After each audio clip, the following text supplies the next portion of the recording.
আজকে আমি তোমাদের সাথে আলোচনা করব একটি খুব গুরুত্বপূর্ণ টপিক নিয়ে। আমরা প্রথমে জেনে নেব এই সমগ্র বিশ্বে মোট কয়েকটি মহাদেশ রয়েছে। মোট 7টি মহাদেশ রয়েছে।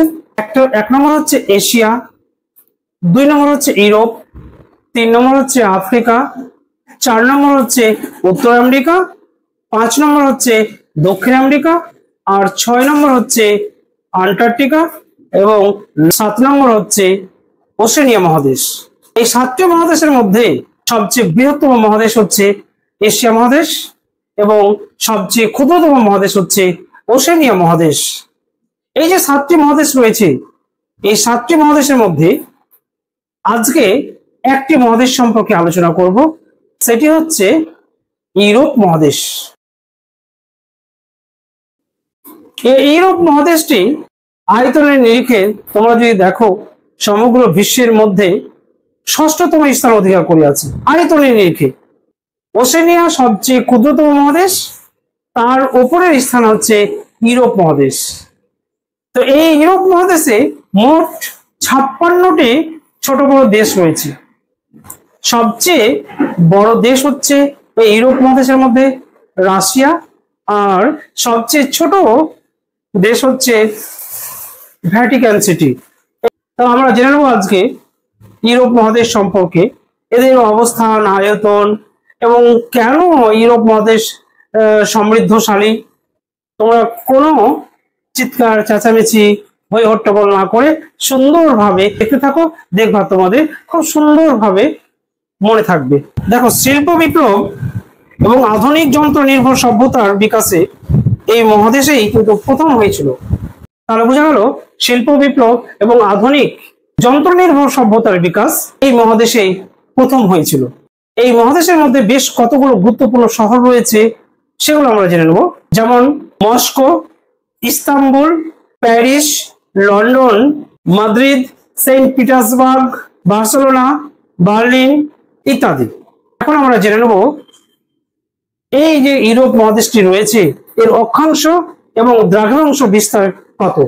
তোমরা এই ইউরোপ মহাদেশের অবস্থান ও সীমাটা একটুখানি দেখে নাও, তোমরা সুন্দরভাবে বোঝার চেষ্টা করো। 35 ডিগ্রি উত্তর অক্ষাংশ থেকে শুরু করে 71 ডিগ্রি উত্তর অক্ষাংশ এবং 24 ডিগ্রি পশ্চিম দ্রাঘিমা রেখা থেকে শুরু করে 65 ডিগ্রি পূর্ব দ্রাঘিমা রেখার মধ্যে এই ইউরোপ মহাদেশটি অবস্থান করছে। এই যে ইউরোপ মহাদেশ রয়েছে এর 4 সাইডের অর্থাৎ এর সীমাটা কি দেখে নাও। পূর্বে এশিয়া ও কাস্পিয়ান সাগর, পশ্চিমে আটলান্টিক মহাসাগর, বিস্কে উপসাগর, উত্তর সাগর, উত্তরে সুমেরু মহাসাগর, শ্বেত সাগর, বাল্টিক সাগর এবং দক্ষিণে জিব্রাল্টার প্রণালী, ভূমধ্যসাগর ও কৃষ্ণ সাগর। এই মহাদেশে মোট 56টি ছোট বড় দেশ রয়েছে। এবার আমরা জেনে নেব ইউরোপ মহাদেশে সমৃদ্ধির কারণটা কি। মহাদেশের সমৃদ্ধির কারণ, কেন ইউরোপ মহাদেশটি সমৃদ্ধিতে লাভ করেছে একটুখানি দেখে নাও। ইউরোপ মহাদেশটির 3 দিকে রয়েছে জলভাগ। তোমরা একটুখানি যদি ভালো করে দেখো তাহলে বুঝতে পারবে এই যে ইউরোপ মহাদেশটি রয়েছে এই ইউরোপ মহাদেশটির 3 দিকেই রয়েছে জলভাগ। আরেকটু জিনিস লক্ষ্য করো, এই ইউরোপ মহাদেশে সমভাবাপন্ন নাতিশীতোষ্ণ প্রকৃতির জলবায়ু লক্ষ্য করা যায়। এই ইউরোপ মহাদেশের অধিবাসীরা খুব পরিশ্রমী ও কর্মঠ। তারপর দেখো 2 নম্বর, উষ্ণ উপসাগরীয় সমুদ্র স্রোত, উত্তর পশ্চিমের বন্দরগুলো বরফ মুক্ত থাকে। অর্থাৎ উত্তর পশ্চিম দিকে যে সমস্ত বন্দরগুলো রয়েছে সেগুলো বরফ মুক্ত, আর বরফ মুক্ত হলেই পণ্যবাহী জাহাজ আসতে পারবে এবং যেতেও পারবে, তাতে কোনো বাধার সৃষ্টি হবে না। তারপর দেখো 3 নম্বর, বাণিজ্যিক ভাবে মৎস্য আহরণ, উন্নত কৃষি ব্যবস্থা, মিশ্র কৃষি, খাদ্যশস্য ও পশুপালন করা হয়। তারপর দেখো 4 নম্বর, এই মহাদেশে খনিজ সম্পদের প্রাচুর্য, ফলে এখানে অর্থনৈতিক দিক থেকে এই মহাদেশটি খুব উন্নত। জলবিদ্যুতের সুবিধা রয়েছে, পারমাণবিক বিদ্যুৎ, উন্নত যোগাযোগ ব্যবস্থা রয়েছে, উন্নত পরিবহন ব্যবস্থা রয়েছে, অভ্যন্তরীণ ও বৈদেশিক বাণিজ্য যে সুবিধা এখানে যথেষ্ট পরিমাণে লক্ষ্য করা যায়। অভ্যন্তরীণ ও বৈদেশিক বাণিজ্য করার সুবিধা, এই সমস্ত সুবিধাগুলো থাকায় পৃথিবীর মধ্যে অন্যান্য মহাদেশের তুলনায় এই মহাদেশটি শিল্পে অনেক উন্নত। তারপর দেখে নাও 5 নম্বর, এখানে সরলবর্গীয় বনভূমি পাওয়া যায়, অর্থাৎ সরলবর্গীয় বনভূমির প্রাচুর্য থাকায় এই সমস্ত জায়গা বেশ উন্নত। অর্থাৎ ইউরোপ মহাদেশে সরলবর্গীয় বনভূমির প্রাচুর্য থাকায় এখান থেকে কাষ্ঠ আহরণ ও কাষ্ঠ থেকে অনেক আসবাবপত্র অনায়াসে তৈরি করা হয়, ফলে এখানে শিল্পে অনেক উন্নতি লাভ করেছে অন্যান্য মহাদেশের তুলনায়। তারপরে দেখো, উত্তর গোলার্ধের স্থলভাগে এই মহাদেশটি অবস্থান করায় সব মহাদেশের সঙ্গে যোগাযোগ, যাতায়াত ব্যবস্থা, ব্যবসা বাণিজ্য এই সমস্ত কারণগুলো থাকার জন্য ইউরোপ মহাদেশ বেশ উন্নতি লাভ করেছে। অর্থাৎ তোমরা যদি একটুখানি ভালো করে দেখো, লক্ষ্য করবে ইউরোপ মহাদেশ আয়তনে ছোট হলেও, এই যে তোমরা শুনছো তো, ইউরোপ মহাদেশ আয়তনে ছোট হলেও প্রাকৃতিক বৈচিত্র্যের কোনো কিন্তু অভাব নেই। দক্ষিণে ভূমধ্যসাগরীয় উপকূল থেকে শুরু করে উত্তরে উত্তর সাগরের তীরভূমি এবং পূর্বে ইউরাল পর্বত পর্যন্ত, পশ্চিমে আটলান্টিক মহাসাগরের উপকূল পর্যন্ত বিভিন্ন প্রান্তে তুষার ঢাকা পর্বত, বিস্তৃত সমভূমি, গভীর পাইনের বন ছড়িয়ে রয়েছে। ইউরোপের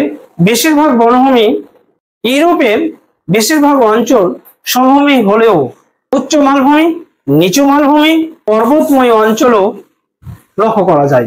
এবার দেখো, তোমরা খুব মনোযোগ সহকারে শোনো। দক্ষিণের পার্বত্য অঞ্চলের মাঝে রয়েছে কি? আল্পস পর্বত। অর্থাৎ ইউরোপ মহাদেশে আল্পস পর্বত অবস্থান করছে। এই আল্পস পর্বতের, এই যে আল্পস পর্বত রয়েছে, এই আল্পস পর্বতের সর্বোচ্চ শৃঙ্গ হচ্ছে মা ব্ল্যাক, যার উচ্চতা আনুমানিক 4808 মিটার। এখানে বেশ কতগুলো পর্বত রয়েছে। ককেশাস পর্বতের সর্বোচ্চ শৃঙ্গ হচ্ছে এলবুর্জ, যার উচ্চতা প্রায় 5642 মিটার, যা ইউরোপের সর্বোচ্চ পর্বত শৃঙ্গ। যদি একটুখানি আর একটু লক্ষ্য করো, দেখবা এই আল্পস পর্বত থেকে অনেকগুলো নদী কিন্তু প্রবাহিত হয়েছে। কি নদী প্রবাহিত হয়েছে সেগুলো দেখো। রোন, পো, দানিউব ইত্যাদি নদী দক্ষিণ দিকে প্রবাহিত হয়েছে। অপরদিকে সিন, রাইন, এলব প্রভৃতি নদী আল্পস পর্বতের উত্তরের মালভূমি অঞ্চলকে বিভিন্ন ভাগে ভাগ করে উত্তরের বিশাল সমভূমি অঞ্চলে প্রবেশ করেছে।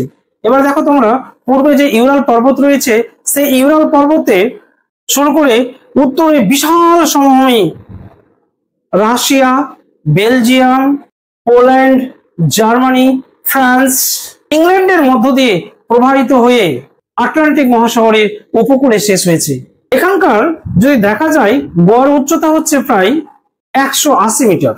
দেখো তোমরা, পূর্বে যে রয়েছে পোল্ডার ভূমি, পাহাড়ি অঞ্চলগুলো রয়েছে, সেগুলো দেখো এদের উচ্চতা কিন্তু একটু বেশি।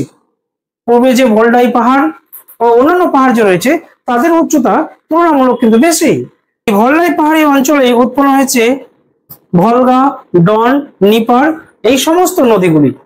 এবার তোমরা যদি লক্ষ্য করো একটু ভালো করে, এই সমস্ত জায়গার, এই সমভূমির অনেক জায়গায় আবার হিমবাহের ক্ষয়কার্যের ফলে, ভূমিধসের ফলে বড় বড় হ্রদ তৈরি হয়েছে। যেমন ল্যাডোগা। এই ল্যাডোগা ইউরোপ মহাদেশে সবচেয়ে বড় অর্থাৎ বৃহত্তম হ্রদ। এই সমভূমির উত্তর পশ্চিমে অর্থাৎ নেদারল্যান্ডে, এই সমভূমির উত্তর পশ্চিমে অর্থাৎ নেদারল্যান্ডে সমুদ্রের অগভীর এলাকা ভরাট করে তৈরি করা হয়েছে যে সমভূমি, সেটার নাম কি বলতো? নাম হচ্ছে পোল্ডার ভূমি। এই যে সমভূমি রয়েছে, এই সমভূমি কি বলছে, উত্তর দিকে যে সমস্ত অগভীর সমুদ্র রয়েছে, সেখানে বিভিন্ন যে অগভীর এলাকা রয়েছে, সেই অগভীর এলাকাগুলোকে ভরাট করা হচ্ছে। ভরাট করে যে বিস্তীর্ণ সমভূমি সৃষ্টি হচ্ছে, সেটা হচ্ছে পোল্ডার ভূমি। তোমরা দেখো ইউরোপের উত্তর পশ্চিমে যে ফিনল্যান্ড দেশ রয়েছে, ইউরোপের উত্তর পশ্চিমে যে ফিনল্যান্ড রয়েছে, সুইডেন, নরওয়ে, আইসল্যান্ড রয়েছে, সেই সমস্ত প্রাচীন যে পার্বত্য অঞ্চল দেখা যায় ইউরোপের উত্তর পশ্চিমে ফিনল্যান্ড, সুইডেন, নরওয়ে ও ও আইসল্যান্ডে প্রাচীন পার্বত্য অঞ্চল দেখা যায়। এই সমস্ত জায়গায় দেখা যাচ্ছে নরওয়ের ডোভারফেল, ব্রিটিশ যুক্তরাজ্যে গ্যাম্পিয়ান এখানকার উল্লেখযোগ্য পর্বত। এবার দেখো ইউরোপের দক্ষিণে যে ইউরোপ মহাদেশ রয়েছে, ইউরোপ মহাদেশের দক্ষিণ দিকে যে ভূমধ্যসাগরীয় অঞ্চল রয়েছে, অর্থাৎ ইতালির ভেসুভিয়াস, সিসিলি দ্বীপের এটনা, লিপারি দ্বীপের স্ট্রমলি এবং আইসল্যান্ডে বেশ কতগুলো আগ্নেয়গিরি লক্ষ্য করা যায়। তারপর দেখো ইউরোপের যে সমস্ত নদীগুলো লক্ষ্য করা যায় সেগুলো হলো, 1 নম্বর হচ্ছে দেখে নাও সিন। এই নদীটির দৈর্ঘ্য হচ্ছে প্রায় 777 মিটার, যেটা ফ্রান্সের দীর্ঘতম নদী। তারপর হচ্ছে এলব, এই নদীটির দৈর্ঘ্য হচ্ছে প্রায় 1094 কিলোমিটার। তারপর হচ্ছে রাইন, ভিস্টুলা, রোন, এই রোন নদীটির দৈর্ঘ্য হচ্ছে প্রায় 813 কিলোমিটার। পো, এই নদীটির দৈর্ঘ্য হচ্ছে 652 কিলোমিটার। তারপর হচ্ছে দানিউব, এই নদীটির দৈর্ঘ্য হচ্ছে প্রায় 1850 কিলোমিটার। তারপর দেখো ভলগা, এই নদীটির দৈর্ঘ্য হচ্ছে 3530 কিলোমিটার, যা ইউরোপ মহাদেশের দীর্ঘতম নদী। তারপর হচ্ছে নিপার, এই নদীটির দৈর্ঘ্য হচ্ছে 2201 কিলোমিটার।